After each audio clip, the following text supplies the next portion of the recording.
हाल ही में 12th और 10th के रिजल्ट्स आए थे। सभी स्टूडेंट्स को कंग्रेचुलेशंस।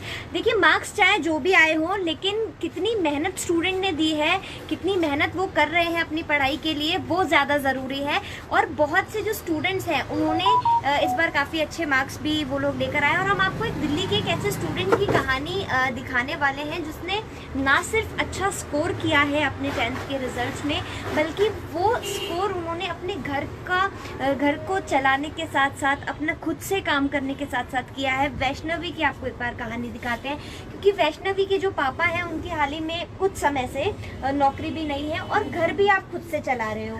तो पहले तो ये बताइए कि वैष्णवी, घर चलाने के लिए आपने क्या काम शुरू किया? मैंने स्टेशनरी की शॉप शुरू की थी, जिसे मैंने डेली नीडेड आइटम्स से आगे सपोर्ट करा। और अभी ये जो मेरा काम चल रहा है, इस काम से मैं अपने भाई की फ़ीस और अपनी जो डेली नीडेड खर्चे होते हैं, मेरी मम्मा टेलरिंग करती हैं जो घर के खर्चे चलाती हैं, मैं भाई की फ़ीस, अपने खर्चे और अपनी स्टेशनरी को सामान को पूरा करती हूँ। हाँ, ये था कि इतने सालों से कोई कोचिंग ना लेने पर मेरी रिजल्ट्स में थोड़ा सा इफेक्ट पड़ा, बट मैंने जो कर सकती थी, जितनी मेहनत और हार्डवर्क मैं अपनी तरफ से दे सकती थी अपनी पढ़ाई को, वो मैंने दी और ये स्कोर किया।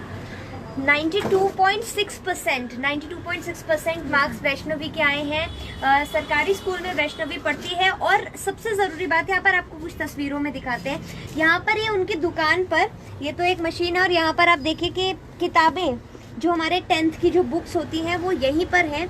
तो दुकान पर बैठने के साथ दुकान पर सामान रखा, दुकान में घर चलाने का जो भी सामान होता है वो रखा, साथ ही किताबें भी यहाँ पर हैं। तो पढ़ाई भी यहीं से हो रही थी। तो वैष्णवी, ये बताइए कि किस तरह से आपने अपनी पढ़ाई को भी साथ साथ मैनेज किया, इसको भी साथ साथ मैनेज किया? कितना डिफिकल्ट होता है ये शुरुआत से ही काम शुरू कर देना? कैसे टाइम निकाला पड़ा? थोड़ा सा डिफिकल्ट था। स्कूल टाइमिंग में मेरे दादू जो थे वो मुझे थोड़ा सा हेल्प करते थे, वो मेरे साथ बैठते थे। स्कूल टाइम आने के बाद से मैं दुकान में ही बैठ के पढ़ाई करती थी। 7 to 8 आवर्स मेरे यहीं रहते थे।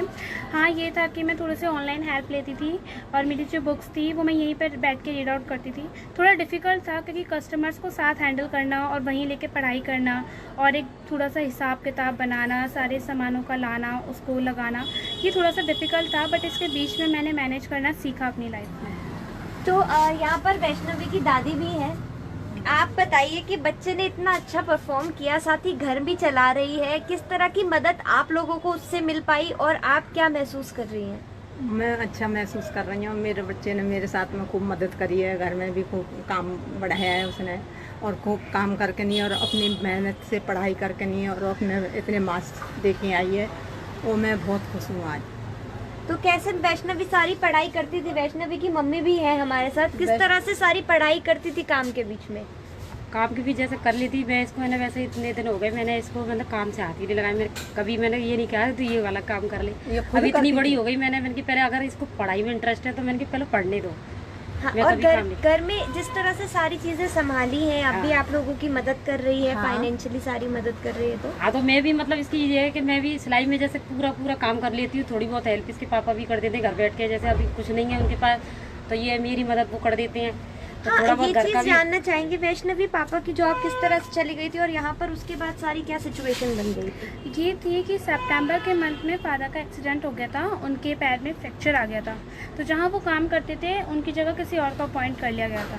अब हमने बहुत जगह जॉब के लिए अप्लाई करना सोचा था, बहुत जगह चांसेस ऐसे थे कि जॉब लगते लगते हट जाती थी, तो वो बहुत प्रेशर था। फिर फाइनेंशियल थोड़ा सा था कि हम लोन की किस्तें वगैरह भरने में थोड़ा से इकोनॉमिकल जो हमारी जो कंडीशन थी वो बहुत लो थी।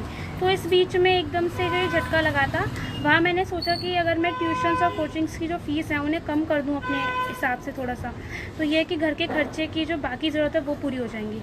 वहाँ मैंने थोड़ी सी हेल्प करके कोशिश की। ये था कुछ फेस्टिवल्स पे मैं मेहंदी लगाती थी, जिससे मैं अप टू 2000 या 2500 रुपये कमा लेती थी। अच्छा, तो आपने वो भी साथ में काम कराया? यस, के साथ में, ये तो बहुत अच्छी बात है। और वैष्णवी, अच्छा ये बताइए, जब आपने ये सारी चीज़ें बताई दी कि किस तरह से आपने मेहंदी लगाने के साथ साथ दुकान खुद से सारी पूरी इस्टेब्लिश करी, दुकान बनाने के साथ साथ घर का खर्चा चलाने के साथ साथ इतना अच्छा स्कोर भी कर लिया, तो स्कोर करा है, आगे क्या आपका सपना है? आप अपना आइडल किसे मानते हो और आगे करना क्या चाहते हो इसके बाद? मैं आगे इंजीनियर बनना चाहती हूँ, बीटेक करना चाहती हूँ, बट मेरा मेन एम मेरी लाइफ का है सोशल वर्कर। मैं सोशल वर्किंग से अपने देश का रिप्रेजेंटेटिव बनना चाहती हूँ, ताकि मैं अपने देश को आगे बाकी कंट्रीज़ में ऐसा रिप्रेजेंट कर सकूँ कि वहाँ के लोग इतने ज़िम्मेदार बना सकूँ जो अपनी ज़िम्मेदारियों को भी पूरा करें और देश की ज़िम्मेदारी भी उठा सकें। किस तरह से करेंगी ये सारी चीज़? मैं वेल ऑर्गेनाइज्ड जो इंस्टीट्यूशंस होते हैं जहाँ पर बच्चों को, जैसे मेरे जैसे बच्चे हैं जिन्हें नहीं पढ़ाई मिल पाती, मैं उन्हें बिल्कुल सपोर्ट करना चाहती हूँ ताकि वो वेल ऑर्गेनाइज्ड एजुकेशन प्रोवाइड कर सकें। और जो बाकी लोग जिन्हें जागरूकता ना होने के कारण वो ऐसे चीज़ों में फंसे हुए हैं जहाँ से उनका शोषण हो रहा है, मैं उन्हें वहाँ से निकालना चाहती हूँ और जागरूक बनाना चाहती हूँ। तो ये दो ज़रूरी बात हमने वैष्णवी से सीख ली कि एक तो अगर आप पढ़ा है आप उसको आगे समाज तक कैसे पहुंचा सकते हैं, ये उनका ड्रीम है आगे। और दूसरी सबसे बड़ी बात कि अगर हमने कुछ ठान ली है, कुछ भी हमने ठान लिया है, तो उसे करना नामुमकिन नहीं होता है, अपने सपने को अचीव करना नामुमकिन नहीं होता है। और जहाँ चाह होती है वहाँ राह ज़रूर होती है। No signal, no worry. Presenting Z News app with live TV, latest updates and expert opinion. Available on Google Play and App Store. Download it now.